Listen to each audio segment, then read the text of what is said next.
हों जुं सः ओम भूर्भुवः स्वः ओम त्र्यंबकं यजामहे सुगंधिं पुष्टिवर्धनम उर्वारुकमिव बन्धनात् मृत्युर्मोक्षीमामृतात्।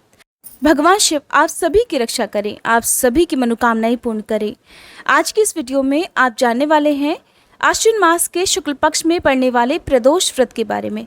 उससे पहले मैं आप सभी को जानकारी दे दूं कि आने वाले कार्तिक मास से आप हमारे चैनल पर हर दिन नियम से कार्तिक मास महात्म्य की कथाएं भी सुन सकते हैं। और इससे पहले जो रुकी हुई भागवत कथा थी, जो कि नवरात्रि के कारण बीच में हमने सुनाना बंद कर दिया था, तो जहां से वो कथाएं रुकी हुई थी उन्हीं से आगे की कथाएं भी अब आप आश्विन मास के पहले दिन से हमारे चैनल पर सुन सकते हैं। प्रदोष व्रत हर महीने के कृष्ण पक्ष और शुक्ल पक्ष की त्रयोदशी तिथि को रखा जाता है और भगवान शिव को समर्पित होता है। तो आज की इस वीडियो में जानिए प्रदोष व्रत कब है, कौन सा रहेगा, त्रयोदशी तिथि कब से कब तक रहेगी, इस दिन सूर्योदय और सूर्यास्त का समय क्या रहेगा, साथ ही इस दिन पूजा का जो सबसे शुभ मुहूर्त रहता है प्रदोष काल का, वो समय कब से कब तक रहेगा, पूजा इस दिन किस तरह से करनी चाहिए, किन किन बातों का ध्यान रखा जाता है, प्रदोष व्रत रखने वाले भक्तों को किन किन नियमों का पालन करना चाहिए, शाम की पूजा किस प्रकार करनी चाहिए, साथ ही आप सुनेंगे व्रत की कथा भी। धार्मिक मान्यताओं के अनुसार त्रयोदशी तिथि के दिन भगवान शिव प्रसन्न होकर प्रदोष काल में नृत्य करते हैं। इसी वजह से इस शुभ मुहूर्त में उनके भक्त उनकी पूजा करते हैं ताकि वो सबकी मनोकामनाओं को पूर्ण करने का आशीर्वाद प्रदान कर सकें। प्रदोष व्रत के दिन सुबह सभी दैनिक कर्मों से निवृत्त होने के साथ ही स्नान करके आपको भगवान शिव का ध्यान करके प्रदोष व्रत रखने का या फिर पूजा करने का संकल्प लेना चाहिए। इसके बाद आप भगवान शिव की पूजा करें। सुबह की पूजा आप चाहें तो घर पर कर सकते हैं या आसपास के मंदिर में भी कर सकते हैं। सुबह आप भगवान शिव के मंत्रों का जाप करते हुए भगवान शिव को गंगा जल अर्पित करें, भांग, धतूरा, बेलपत्र, शमी पत्र अर्पित करें, धूप दीपक जलाएं, भगवान को चंदन का तिलक लगाएं और सफेद फूल अर्पित करें। भगवान को सफेद फूल हर प्रदोष व्रत के दिन अर्पित करने चाहिए और सफेद रंग की वस्तुओं का प्रयोग ज्यादा से ज्यादा करना चाहिए और सफेद रंग की ही वस्तुओं का दान प्रदोष व्रत में करना शुभ फल देने वाला होता है।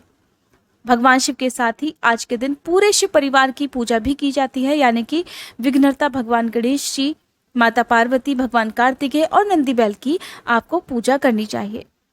सुबह की पूजा आप चाहे नॉर्मली भी कर सकते हैं। अगर आपके पास समय का अभाव है तो आप केवल सुबह को मंत्रों का जाप करके, ओम नमः शिवाय मंत्र का जाप करके या महामृत्युंजय मंत्र का जाप करके आप विधि विधान से पूजा करें। और अगर समय हो तो व्रत की कथा आप सुबह के समय पढ़ सकते हैं, नहीं तो केवल भगवान को मौसमी फलों का भोग लगाकर आप जो है आरती करके उसके बाद क्षमा याचना करके अपना व्रत प्रारंभ कर सकते हैं। और दिन भर उपवास रखते समय आपको भगवान का ध्यान करना है। किसी तरह का ऐसा काम नहीं करना है जिससे व्रत खंडित हो जाए, जैसे कि झूठ, चोरी, पाप, नशा और ऐसे लोगों की संगत से भी इस दिन दूर रहना चाहिए जो इस तरह के काम करते हैं। शाम को प्रदोष काल का समय प्रारंभ होने से पहले एक बार फिर से स्नान करके आप पूजा की तैयारी करें। अगर आसपास शिव मंदिर में जाकर आप पूजा करते हैं तो बहुत अच्छी बात है, क्योंकि प्रदोष काल की जो पूजा है वो शिवलिंग की यदि की जाए तो बहुत जल्दी शुभ फल देने वाली होती है। जो मनोकामनाएं हैं वो शाम की पूजा से बहुत जल्दी पूरी हो जाती हैं। आप अगर कोई खास मनोकामना के लिए प्रदोष व्रत रख रहे हैं तो आपको आज के दिन आटे का एक दीपक जलाकर भगवान शिव की पूजा करनी चाहिए। ध्यान रखें कि प्रदोष व्रत में हरे मूंग का और अखंडित चावल का विशेष प्रयोग होता है।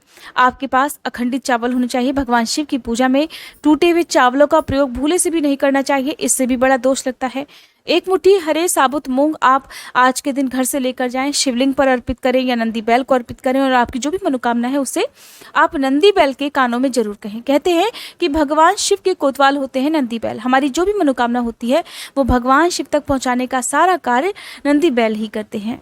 शाम की पूजा में भी एक बार पहले भगवान शिव का जलाभिषेक किया जाता है। आप चाहें तो जलाभिषेक करने के साथ ही पंचामृत से उनका अभिषेक कर सकते हैं, दूध, दही, घी या फलों के रस से अभिषेक कर सकते हैं।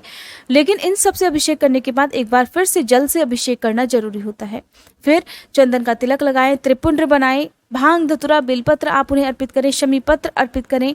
ध्यान रखें कि भगवान शंकर को भूले से भी तुलसी दल अर्पित नहीं किए जाते हैं। तो आप धूप दीपक जलाकर भगवान शिव के मंत्रों का जाप करें।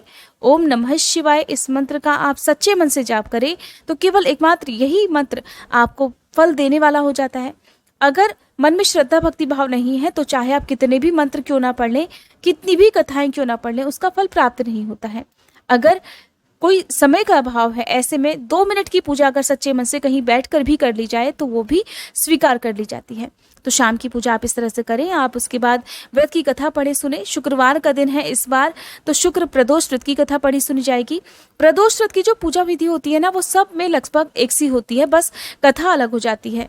जो व्रत की कथा है वो दिनों के हिसाब से, जैसे कि शुक्र प्रदोष है, शनि प्रदोष व्रत है, तो उनकी कथाएं अलग होती हैं। बाकी आपको पूजा विधि एक सी रखनी चाहिए। प्रदोष व्रत में मीठा भोजन ही किया जाता है, नमक का सेवन नहीं करना चाहिए। इस दिन ज़्यादा जरूरी हो तो आप मीठा दलिया सेवन कर सकते हैं, नहीं तो बहुत लोग केवल फल वगैरह या दूध चाय लेकर ही समय बिताते हैं और अगले दिन अन्न ग्रहण करते हैं। तो शाम की पूजा आप विधि विधान से करें। विधि विधान से करने के साथ ही आपको शिवलिंग की परिक्रमा करनी चाहिए। परिक्रमा आदि की जाती है। किसी कारण से मंदिर में पूजा नहीं कर पाते हैं तो घर में ही पूजा आप कर सकते हैं। जो भी मंदिर में आपकी पूजा के लिए मूर्ति या तस्वीर है, आप उनकी पूजा करें और फिर उन्हें भोग लगाएं। भोग में अखंडित चावल से बनी खीर का भोग ही लगाया जाता है और उसी को प्रसाद रूप में भी आप ग्रहण कर सकते हैं। अब बहुत से लोग, जो लोग इस दिन अन्न ग्रहण नहीं करना चाहते, तो वो खीर अगले दिन भी बनाकर उसका भोग भगवान को लगाकर फिर उससे व्रत खोल सकते हैं। और इस दिन आप अपनी सामर्थ्य के अनुसार कुछ ना कुछ दान करें। ज़्यादा नहीं तो आसपास यदि गौशाला हो तो वहाँ जाकर हरे चारे का दान कर सकते हैं। यदि बैल हो तो बैल को अपने हाथों से हरा चारा खिलाएं। हरे पालक आप खिला सकते हैं। ऐसा करने से भी भगवान शिव बहुत जल्दी प्रसन्न होते हैं। जिन लोगों की विवाह संबंधी किसी परेशानी के निवारण के लिए आप इस व्रत को रखना चाहते हैं, तो ऐसे लोगों को भगवान शिव और माँ पार्वती जी की पूजा एक साथ करनी चाहिए।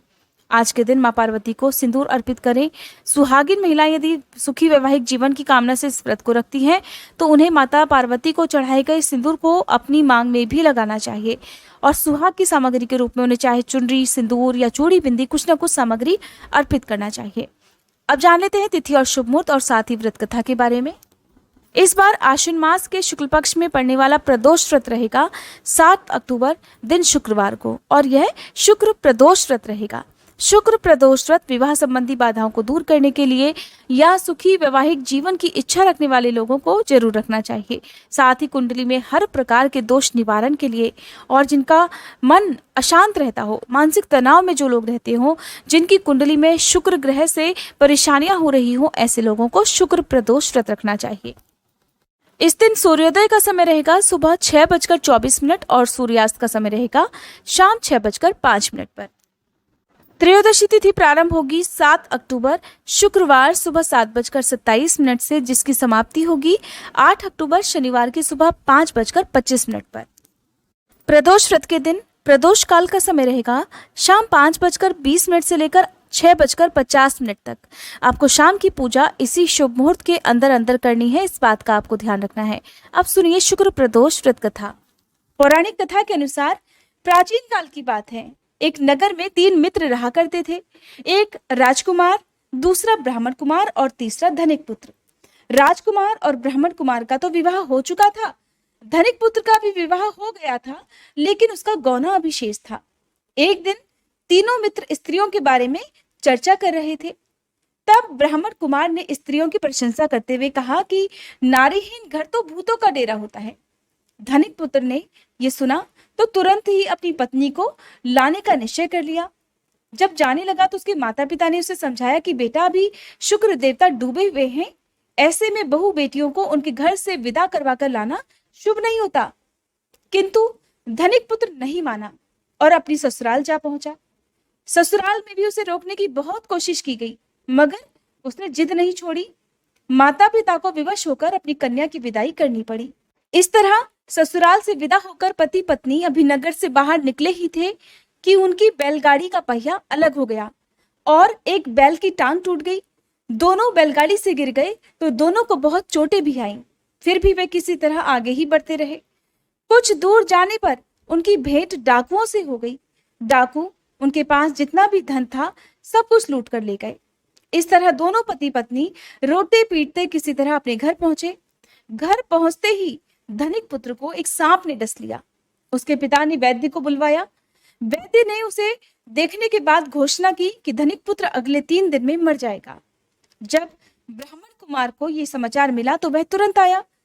तब उसने अपने मित्र के माता पिता को शुक्र प्रदोष व्रत रखने का परामर्श दिया और कहा कि इसे पत्नी सहित वापस इसकी ससुराल भेज दें।